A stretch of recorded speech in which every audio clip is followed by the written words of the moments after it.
Parfait, ça enregistre. Plutôt une bonne chose quand on veut faire une vidéo. Les amis, comment allez-vous? L'immobilier en 2021, c'est un secteur qui ne connaît pas encore trop les effets de la crise sanitaire. On a beaucoup de projets qui se réalisent, beaucoup de ventes, beaucoup d'achats, et j'ai envie de dire autant en profiter tant que c'est encore là, puisque je pense personnellement que ça va être compliqué après. Quelles sont les recherches immobilières en 2021? On regarde ça aujourd'hui.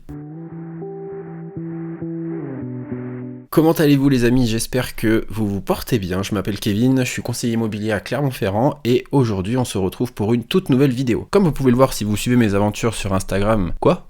T'es pas abonné? J'ai une activité depuis le début d'année 2021 qui est active. On peut dire qu'elle est active parce que j'ai la chance d'avoir des gens qui me sollicitent pour leur projet immobilier et ça c'est vraiment top. Mais du fait de l'année qu'on vient de passer, il y a quand même, je trouve, quelques changements dans les projets immobiliers qu'ont les personnes. Et c'était ce que je voulais vous présenter aujourd'hui. Avant de commencer cette vidéo, sachez que si vous avez un projet immobilier d'achat ou de vente, vous pouvez télécharger mon guide gratuitement qui est dans la description. C'est un guide qui est bourré d'astuces et qui va vous permettre de pouvoir vous accompagner dans votre projet au travers moult astuces que je ne saurais vous présenter ici, mais qui vous aideront, je suis sûr, à dévier tous les pièges qu'ont un projet immobilier. Bref, l'auto-promo est terminée, on passe du coup aux recherches de 2021.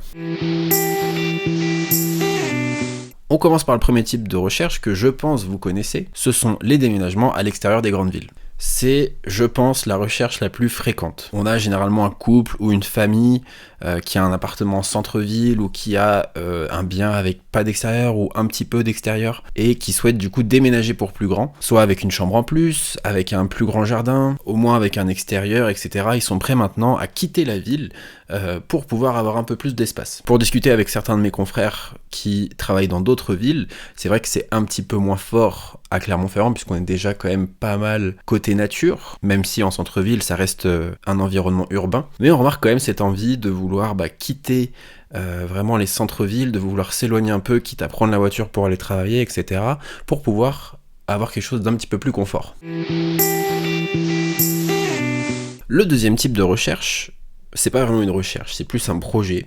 C'est vrai que ça aussi on en a beaucoup parlé finalement en 2020 et début 2021, ce sont les séparations. Les séparations ça arrive et ça arrive encore plus avec ces périodes de confinement. Pourquoi? Parce qu'on passe beaucoup de temps avec son partenaire, on apprend parfois à découvrir des facettes qu'on ne connaissait pas. Ça a peut-être révélé aussi des souffrances personnelles, enfin bon. Toujours est-il qu'il y a eu de plus en plus de séparations. Et qui dit séparation dit du coup, séparation du patrimoine immobilier, donc vente du bien immobilier. On a du coup ce couple qui se sépare, qui veut quitter cette période de vie conjointe, et on a dans ces cas-là deux projets. Le premier, c'est que madame ou monsieur, enfin un des conjoints, décide de racheter la part de l'autre pour conserver le bien immobilier qu'ils avaient en commun. Ça s'appelle un rachat de soult, et dans ces cas-là, nous, en tant que professionnels de l'immobilier, on est sollicité pour faire l'estimation du bien, mais ça ne débouche pas sur une vente. L'estimation est utilisée pour pouvoir calculer le rachat de la part de l'autre. Le deuxième projet qu'il y a pour les séparations, c'est du coup de vendre la maison et de séparer la valeur de ce bien-là en deux parties, donc soit à 50-50, soit en fonction des conditions d'achat qui ont été faites dans le couple, et de du coup partir vers de nouvelles aventures. Parce qu'on ne veut pas forcément rester avec son ancienne maison, là où on a vécu à deux, etc. C'est toujours un peu compliqué émotionnellement, je pense. Mais du coup, c'est aussi le projet immobilier phare du moment.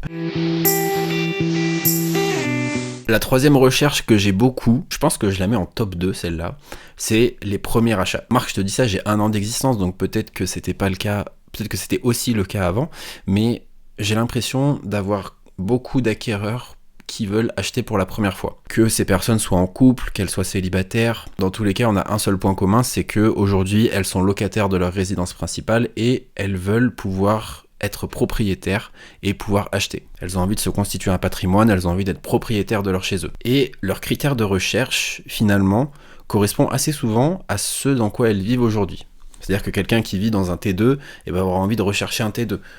Quelqu'un qui vit dans un 50 mètres carrés aussi aura envie d'un 50 mètres carrés. On va aller peut-être chercher un petit peu plus, à demander un garage ou peut-être un extérieur. Voilà, des critères en plus qu'on aimerait bien, mais c'est vraiment optionnel, c'est pas ça qui va freiner l'acte d'achat. Ce qu'elles veulent surtout, c'est l'acte d'être propriétaire. Je sais pas si c'est l'effet Covid qui a fait ça, mais c'est vrai que on voit qu'il y a de plus en plus de gens, j'ai l'impression, qui ne veulent plus être locataires, qui veulent vraiment acheter, rembourser un crédit pour pouvoir se constituer un patrimoine. J'ai l'impression que ça devient vraiment une priorité en ces temps incertains, covidement parlant.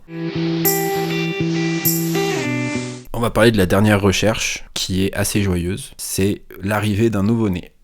Je sais pas si vous avez ça aussi dans votre entourage, mais moi j'ai beaucoup d'amis, de connaissances qui attendent un heureux événement. Alors peut-être que les périodes de confinement ont fait que il y a plus de bébés, ce serait possible. Et du coup, le fait de voir arriver un bébé dans le couple, on va peut-être se retrouver à l'étroit là où on est, donc on va chercher à déménager, à aller plus grand, et là on va retourner un peu sur la recherche un petit peu aux extérieurs de Clermont, avoir quelque chose avec un petit extérieur, avoir quelque chose avec 2 ou 3 chambres, voilà, c'est ce genre de projet qu'on a actuellement. Bref, le but de cette vidéo c'était surtout de vous montrer que l'activité continue, les gens n'ont pas peur d'acheter ou de vendre ou de réaliser leurs projets. Aujourd'hui elles ont plus que jamais envie d'aller plus loin et envie de passer du je devrais faire ça à je dois le faire et je vais le faire maintenant. J'espère du coup que cette vidéo vous a plu. Si c'est le cas, n'hésitez pas du coup à mettre un petit like, un petit commentaire ou un petit partage. Pourquoi je dis petit, c'est partager. On se retrouve dimanche prochain pour une nouvelle vidéo. D'ici là, prenez bien soin de vous et je vous dis à bientôt. Ciao.